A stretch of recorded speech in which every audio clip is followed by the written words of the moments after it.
Okay, today we're going to look at this old 1986 Jeep Comanche, and we're going to see if it's worth at least getting it up and running so we could sell it, full restoration, or just part it out. Let's take a look.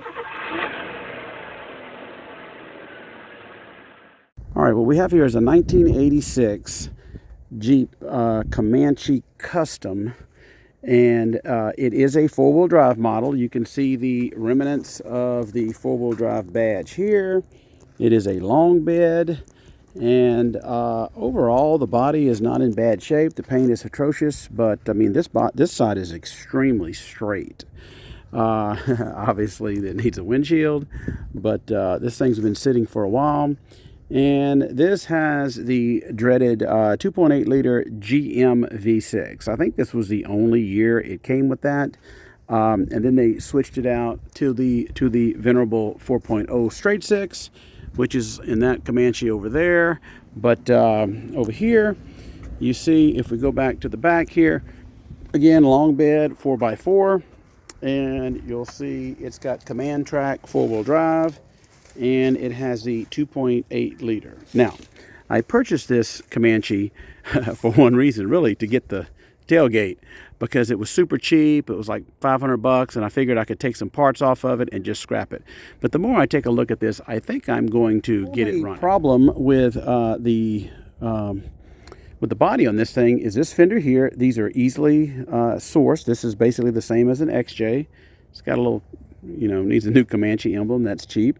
The doors are in really good shape. It's in really good straight shape. Little dent right here, and this part right here is bent in, but that's actually not too bad. Mine can be straightened, and I do think that Key Parts or somebody else sells from here down if I wanted to do the body work on that. Tail lights are in bad shape, but those are now reproduced. Very heavy duty bumper. And other than that, it's not too bad. I got underneath here, and there's not a lot of rust. So this is to me, it is worth saving. Another thing that people say is, well, just put a 4.0 liter in it. Well, this particular model, the firewall is different. Now, the reason why is because the firewall on the 4 liter, the 4 liter is a much longer engine, and I think you have to beat the firewall in to get a 4 liter to fit.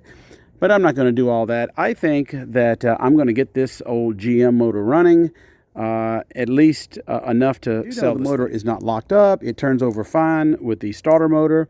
Currently, I do not have a battery in it. It fires, and I will do another video on what it takes to get this thing running. One of the dreaded things on these motors of this era is first carburetor. The EFI, the fuel-injected 4 liters, are almost maintenance free other than a little cleaning.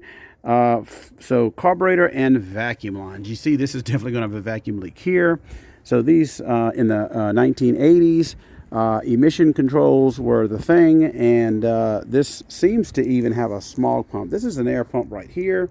So not sure what I'm going to do with that smog pump. Not even sure what it does. I guess it pumps air back into the breather. I really don't know. So I'm going to have to research on that, and stop all the vacuum leaks, and we'll go from there.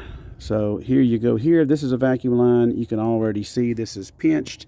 So we're going to have a lot of vacuum situations here. I already see that this right here, this is the vacuum actuator inlet and outlet that go to all your HVAC stuff. So that obviously doesn't work. Let's take a look on the inside and see what we got here. This has these cool old school mirrors bolted. I think that was from the factory. This one does not have the opening and closing vent windows. I actually like this better because the vent windows are neat, but they always leak. As we approach here, I actually removed the headliner. I was going to use it in my other Comanche, but I have not. So some of this trim molding is only down because I did it. It is fully complete. The seat is all there. Have another video on reproducing a seat. I'll put a card or something here.